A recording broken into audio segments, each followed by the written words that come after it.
Guys, this has the potential to be a fun one. Through some people I got to some people who needed my help testing and where necessary repairing their audio.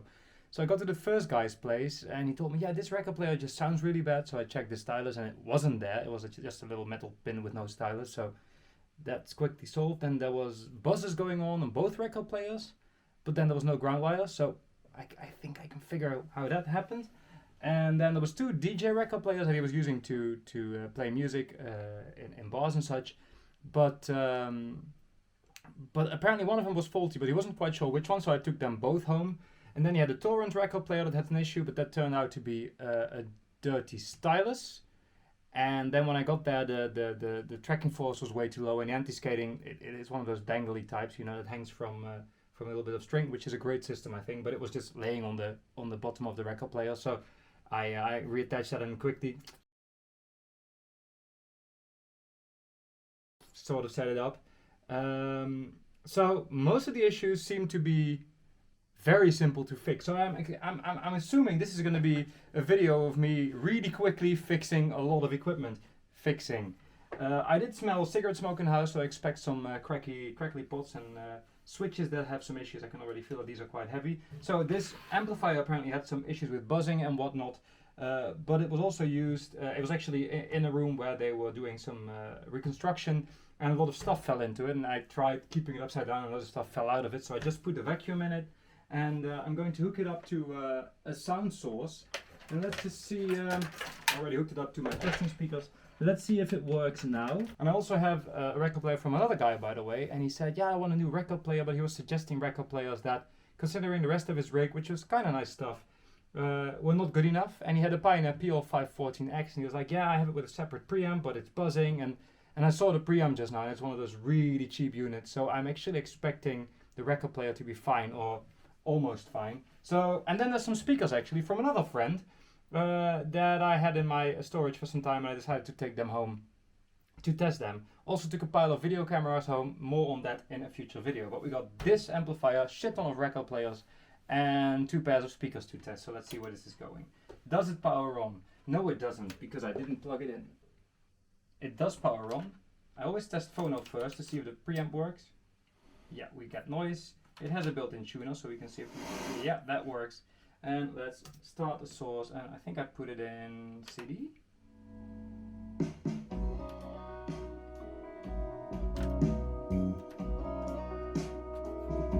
Okay. Not even crackly switches. So this works fine then. Record player 1 is this Technix Sl5. So I would never recommend these. They sound alright, but they are unnecessarily complicated. That said, usually they work. So these have a proprietary plug that you use for the ground, and they are always gone. They never come with that plug. But if you just get a bit of speaker wire, thin speaker wire, you fold it around the isolation of the wire, and you just push it into the hole, works just fine. It just has to make some contact. So let's see. We still have a buzz, so that shouldn't be there. Let's see. Okay. Okay, it doesn't mute, that's good. I'm just gonna steal the wire from that one, because it looks a bit more reliable. Let's plug this in phono. The ground is still attached, and let's plug this into the outputs. The little wire fell out, so let's put that back as well. There we go.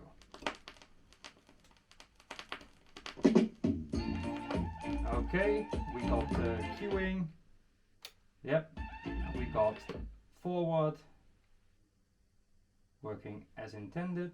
Very slow, really don't like that, but yeah, and we got stop. So this one's actually fine. I'm going to test it with a 7-inch. I think I have a 7-inch here. Yes, do I have an adapter? Just testing if the automatic system works. It just has a little pushy thing here. Oh, it actually has a built-in adapter. I think you have to turn it up like that, yeah. So it has a little pushy thing here that somehow knows if there's a record on it, and then it has an optical thing to see if it's a 7-inch. Just going to put this to auto, then it should automatically detect the 7-inch and go to 45 RPM. Does it? Yes, it's 45. And now it's going all the way there, very slowly. And it stops perfectly on the 45. very knackered 45. Okay, there you go. So that works flawlessly. Now the other one is the one that didn't have the stylus. I don't think I have one of those styli here, so I'm gonna take this one, and it's actually a bit tricky to get off. I really don't like doing this, but what else can you do? There's a sticker on it for some reason. I'm not sure why, but it's a bad idea anyway. Oh, it's probably not holding well. Okay, well let's see about that a bit later, because this is not ideal. Okay, this stylus could do with a clean, but we'll see about that later. Is it indeed loose? Because I'm still not sure why it had the tape on it. No, it's fine. I have no idea why that was. Let's start with the 12-inch again. Power on, start. Nothing. Plugging it in, it's still a hard thing to do, isn't it? There we go. Do we get a buzz? We get no buzz. Do we get sound? This one has a muting. Why does this one has muting, the other one doesn't? It's the same record player, so apparently the muting is broken. Just fine. So this one works as well. Let's test the 45 on this one as well. Muting on the other one seems broken, which is good because it's just something I actually don't want. Why would you want a muting? I'm just going to set this to auto again, close the lid and press start. It's doing 33. Yeah, that didn't work. So it doesn't go to 45. Let me see if it should recognize that there's no record on it. Yeah, it does that. It doesn't start without a record. Or does it? No, it goes click click and then it goes like, nope, there's no record. So let's set this to 45 then. Because if it's just the auto not working, oh well. But it's probably going to fuck up again. Yeah, it's fucking up again. Up, up, up. So that's what's wrong with this one. It doesn't automatically see the record size. That's something to take into account. I'm not going to fix that because it's a pain in the ass with the sensor and everything. So yeah, it's right there. So that doesn't work. Other than that, it seems fine. So it's definitely usable, but that is a pity. So here is a Pioneer PL514X. Actually a really likable record player. Good arm. Nice stock cartridge. I'm not sure what that stylus is looking like. It looks like new, to be honest. I'm going to check it under a microscope later. I'll add an image to the video. But yeah, so the problem was this one was buzzing and somehow not running quite smoothly. So I'm not sure what really not smoothly is, but the buzzing, these are heaps of junk. So this is a really cheap preamp. It does the job, but that's really it. If you want a cheap preamp, get one of the cheap Behringer ones. Behringer we call them. I'm not even sure how you pronounce it. It's probably German, so Behringer. It's a German word. Or, and I prefer that actually, get an analogous easy phono. They are ugly as fuck, but they work really well. This guy was quite serious about audio, so I'm going to recommend him a Sheet Mani. Just going to see if the anti-skate. It definitely needs some. It's pulling inwards quite vigorously. It needs a lot actually. It needs more than it should, to be honest. Okay, there we go. So it needs almost full anti-skate, so I think this is a bad remake stylus. I do hear sound. I hear the motor. Oh, anti-skate seems to have woken up. I thought it was a bit weird. Now it makes more sense. This is a really cheap remake stylus. It sounds not as good as it should. Also the motor is very audible. I can actually feel it vibrating in the arm. Listen. You hear? So it actually needs new motor rubbers, which can be done. But it's not something I want to do, so I'm gonna probably ask the guy if he's okay with me having someone else do it. Let's see if the auto shut-off works.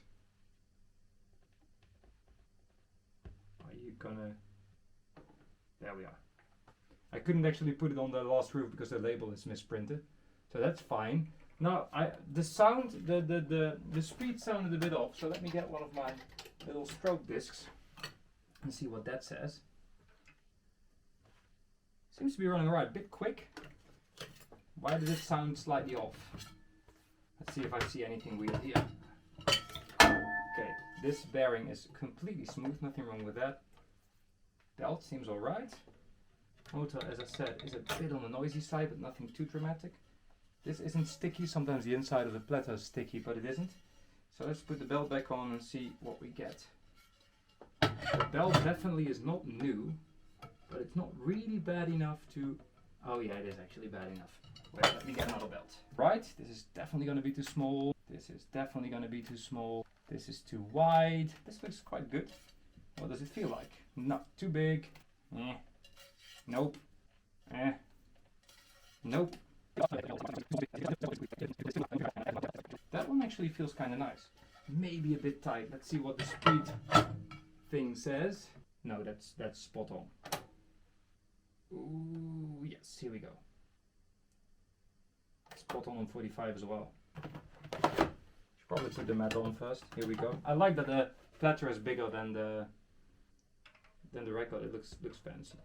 That anti-skate is really waking up. It's actually pulling back now. This record player is in need of a bit of exercise. Now the anti-skate actually starts making sense. Let's listen. The buzz is obviously still there.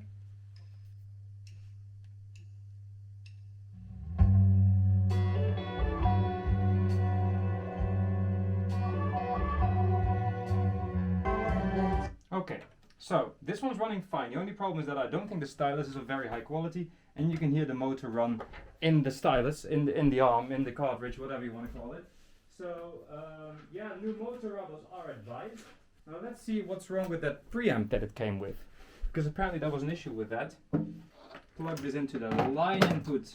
Remember guys, don't plug a preamp into a phono input, because the whole difference between a normal input and a phono input is that a phono input has a built-in preamp, and you don't want to preamplify your sound twice because it's going to be loud and distorted.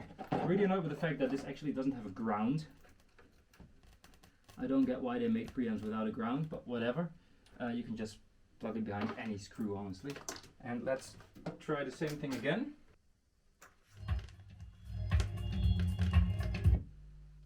Yep, there's a buzz. Yeah. Yeah, it's just, this is just, look, this is actually kind of funny. Let me unplug this. So, if I just take the preamp and I put it on this lid, listen.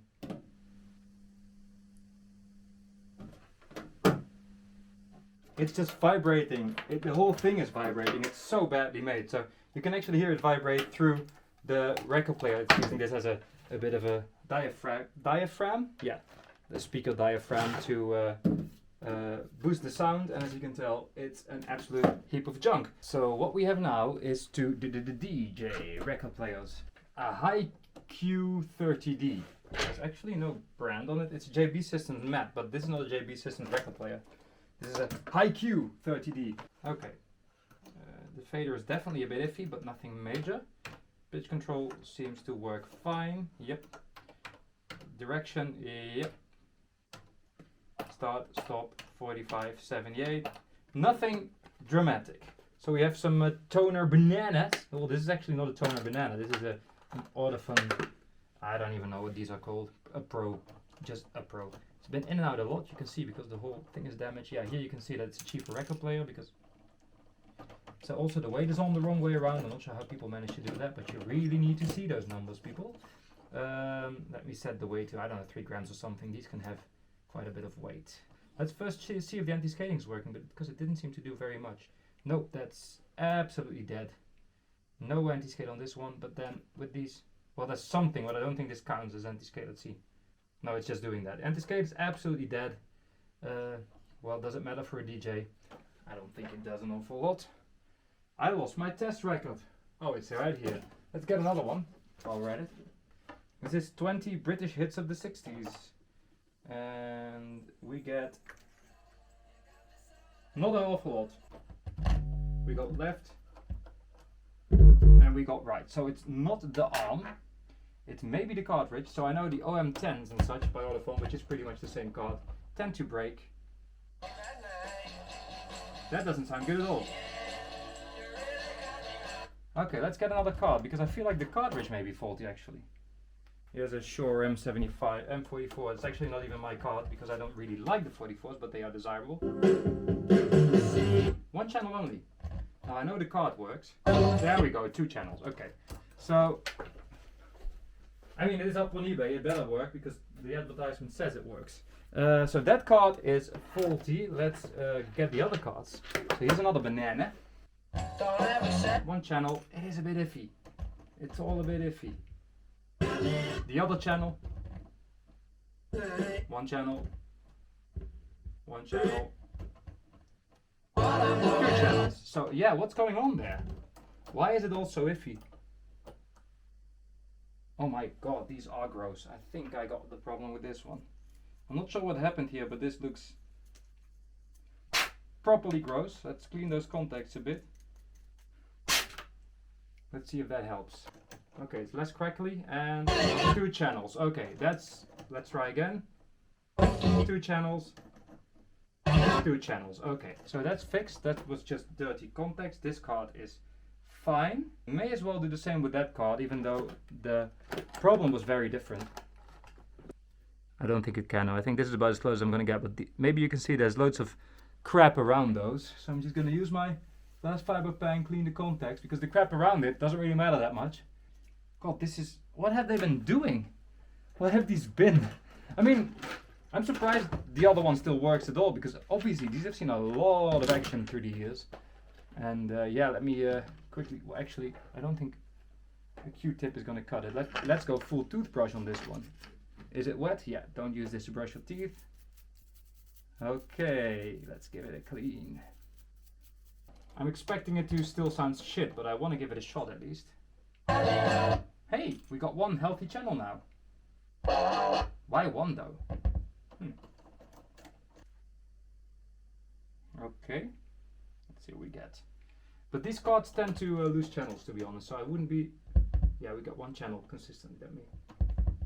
I really can't get more than one channel. Okay, let's just get back to the other card just to check if anything else is broken in the meantime, because you never knew. I already see two pops.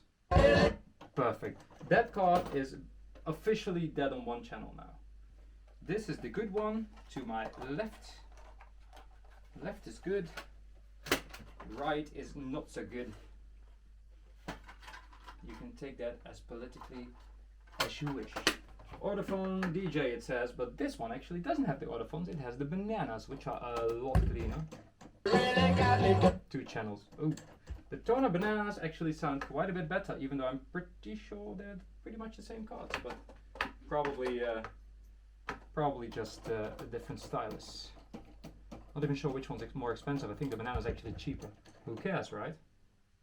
Two channels. Spot on. Much louder as well. This record player is flawless. The cards are flawless except for that one autophone. So left is good, right is bad. Here we go. Let me get this record off, because of course, since this is a DJ setup, they come in twos. You know what? This is a cheap piece of shit, but actually this is a nice record player if you just want to quickly play some. You can tell from like the play on everything that it's not in any way meant for heavy duty DJing. Also, it's quite a big motor actually, or a big flywheel. This should be good enough to just play some records. You know, you can't actually change the arm height or anything. Yeah, anti-skating's dead. It's probably fake, because they tend to be on these cheap record players. So I'm going to see if the other one has a functional anti-skating. But considering how these are being used, it doesn't matter that much. Number 9. Number 9. Actually, number 2. Here we are. Same story. Probably the same record player. Yep. Ooh, let's turn that down because my neighbor is sleeping right in the room next to this one. This one also doesn't have a cartridge, so let's start with the proper card.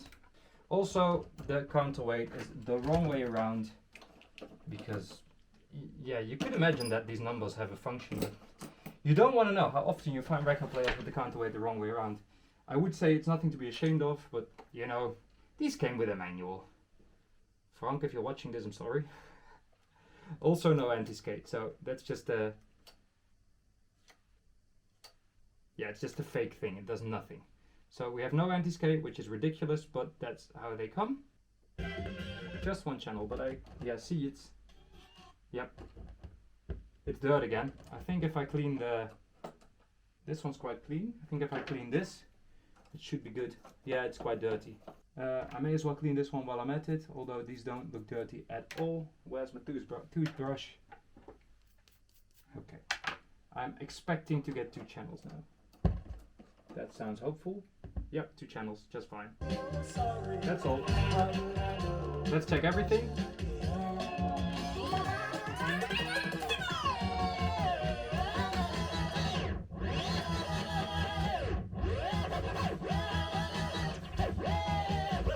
Yeah, see, it just stops when you do this.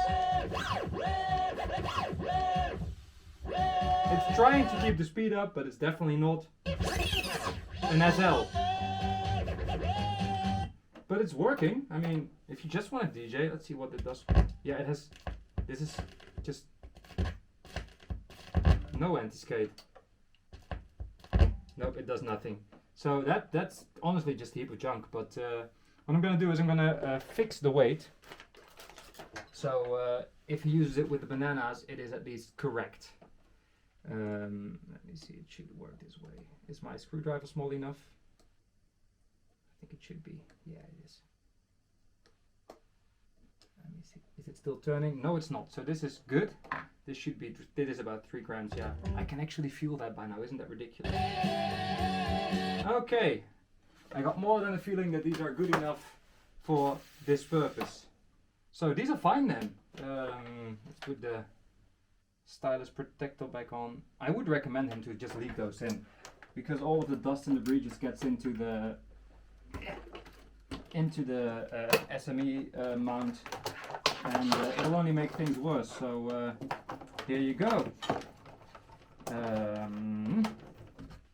Nice suitcases. I like the flight cases, suitcases, boxes, whatever. I like them a lot. I'm gonna do the same thing with the other record player. I just set up the weight, so it can't be changed without unscrewing it, and then people also can't mess with it, because people tend, and with people I don't mean the owner, I mean people who just, you know, are in the vicinity of this equipment, they just tend to mess with it. I don't know why. People can't keep their hands off other people's stuff, so you may as well screw it down. So, okay, I'm just gonna put the other card in the other one, and I'm gonna take my stickers and a pen, not this pen, that's not gonna work. This pen, and I'm gonna write the pen doesn't work. Okay, defect. I just wrote defect with a defective pen, but the stylus is fine, so at least he has a spare stylus. Let's move on to the speakers. Now all that I have left to test is this pair of Jbl Tlx43, and when I was young I actually had a pair of these, and I remember them being quite alright, but I also remember that these Jbl speakers, so the high frequency speaker, they actually tend to be rather unreliable. So I'm curious if these are gonna work. Where's my Spotify? Oh, we get something. Yep, no tweeters. That is a dodo. Half that is a dodo. There's something, but not a lot. This one's completely dead.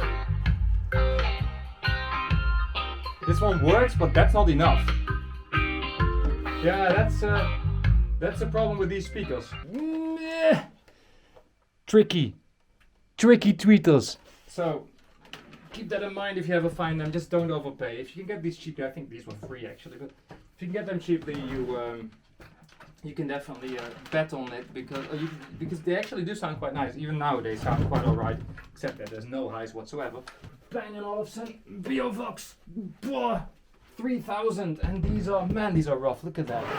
What happened to these poor things? They appear to be completely original, with a very nice can-speak tweeter, and I think that's an Audax woofer. I'm not even completely sure. I did turn off the amp, didn't I? Yes, I did. Okay, good enough. I hope these work, because I really like them. One way to find out, right? Oh, that's not in phase at all. That hurt, but they do work. God, that sounded horrendous. Oh, they are so nice. But yeah, one dead tweeter. Half dead. Funny. Same story. There it is. It's woken up. Okay.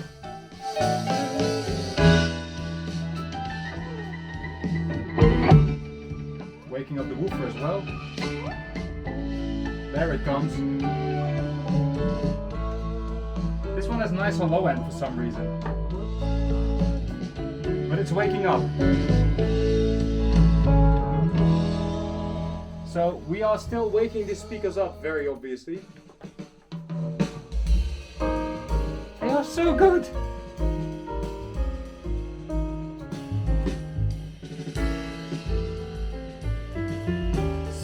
Seriously, people, I don't get why people buy Dynaco A25s, just bought a pair, or Acoustic Research AR2s, already own a pair, when you can buy these perfectly fine Bovoxes. They are amazing speakers, they are so good. I shouldn't say this will ruin the value, but they're really good. So you just find a pair like these that look absolutely knackered, but god, these are nice speakers. Completely balanced, slightly old-fashioned sounding, super easy to drive. I love these, and I'm gonna get these are not mine actually. I'm gonna get myself a pair because I just want a pair because they are very nice. And I like having speakers that are, I'm not gonna mention the list of stuff I have just because I like it and it's cheap, because everyone will buy them and they'll go expensive. But I have a couple of pairs of speakers, like 6 or 7, that are stupidly cheap and really good. And I just gave it away. These are definitely part of that list. You can get these for like $100 maybe, and they are proper vintage, really serious hi-fi speakers. I love the Bovoxes, they are lovely. So this is the 3000, I think the 2600 is also a really nice speaker. So grab them if you find them, and forget I said that. That's all for now, guys. I tested everything I had to test, hope you enjoyed it. And I'm just gonna cut all these Bovoxes now. Bye!